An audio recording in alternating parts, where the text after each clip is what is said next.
கோயம்புத்தூரில் வந்து அவினாஷ் ரோடு பக்கத்தில் மீனா எஸ்டேட்டுன்னு ஒரு ஏரியா இருக்குது. அந்த ஏரியாவில் வந்து கஸ்டம் ப்ளேஸை ஆன்லைனில் சர்ச் பண்ணி நம்ம கான்டாக்ட் நம்பர் எடுத்து ஆட்டோமேட்டிக் சிஸ்டம் வேணும்னு கேட்டாங்க போர்வெல் பம்புக்கு. ஸோ அதுக்கு ஒரு ஆட்டோமேட்டிக் சிஸ்டம் ஃபிக்ஸ் பண்ணியாச்சு.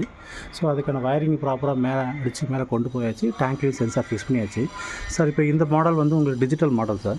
ஸோ இதில் வந்து செட்டிங்ஸ்லாம் இந்த பம்புக்கு ஏற்ற மாதிரி செட்டிங் ஃபீட் பண்ணுவோம் சார். இது வந்து சுவிட்ச் வந்து பார்த்திங்கன்னா ஆட்டோ மேனுவல் சுவிட்சுங்க. இன்கேஸ் இது ஆட்டோமேட்டிக் மோடில் தான் இருக்கான்னு தெரிஞ்சுக்கிறதுக்கு மேலே பார்த்துக்கலாம் ஆட்டோன்னு லைட் எரியுங்க.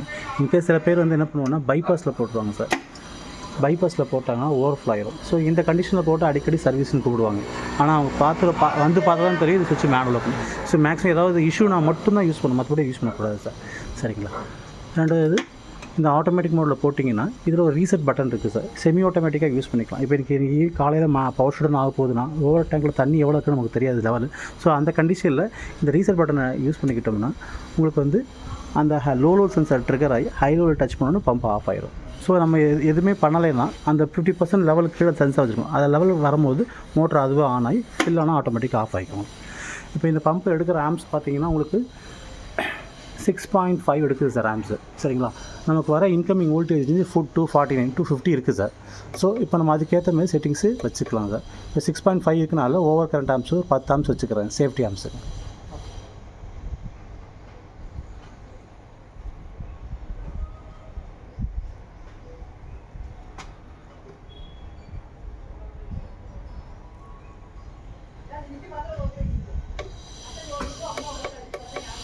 அண்டர் கரண்ட் வந்து உங்களுக்கு 5 வச்சு கொடுத்துருங்க.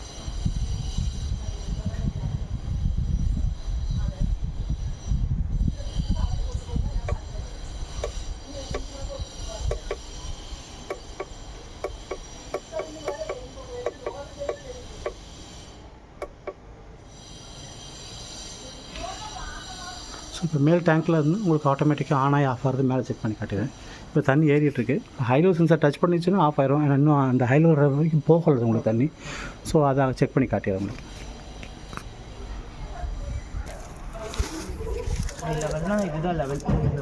இப்போ வயரிங் மேலேருந்து கொண்டு வந்தாச்சு. கொண்டு வந்து உள்ளே வந்து ரெட் கலர் சென்சார் வந்து உங்களுக்கு ஆஃப் சென்சார் சார். சரிங்க. ப்ளூ கலர் சென்சார்ன்றது ஆன் சென்சார். சரிங்க. இப்போ இந்த ப்ளூ கலர் சென்சார் நீங்கள் வெளியே எடுக்கிறனால என்ன ஆனால் தண்ணி அது கீழே போகிறமே அர்த்தம். சரிங்க. இப்போ எடுத்தாச்சுங்க. ஸோ ஒரு 30 செகண்ட் கழிச்சு பம்ப் உங்களுக்கு ஆன் ஆகும். சரிங்க. ஸோ 30 செகண்ட் எதுக்காக வச்சுருக்குன்னா பவர் ஃப்ளக்சுவேஷன் எதாவது முன்ன பண்ண இருந்தாலும் உடனே சேட்டரிங் அடிக்கக்கூடாதுன்றது. பட இப்போ டியூப் லைட்லாம் வந்து கரண்ட் படுங்க ஆன் ஆகுது இல்லையா, அந்த மாதிரி வரும். கரெக்டான வோல்டேஜ் ஸ்டாண்ட் பை ஆயிடுச்சுன்னா உங்களுக்கு ஆன் ஆகிறதுக்காக. ஸோ ஒரு 30 கழிச்சு உங்களுக்கு மோட்டர் ஆன் ஆகும். இதை நம்ம பார்க்கலாங்க. ஓவர்ஃப்ளோ விட்டு கொஞ்சம் பார்த்துடலாம். எந்த லெவலில் ஓவர்ஃப்ளோவோ அது கீழே வச்சு கட்டி விட்டுறலாம் லெவலு. ஏன்னா நமக்கு இங்கேருந்து பார்க்கும்போது தெரிய மாட்டுது லெவல் எக்ஸாக்டாக.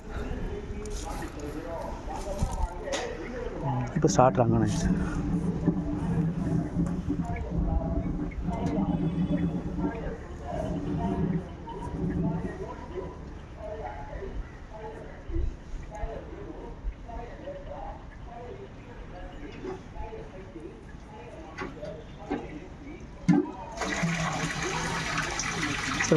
ஓவர்ஃப்ளோ பண்ண மட்டும் பார்த்துடலாமா சார்? பார்த்துடலாம்.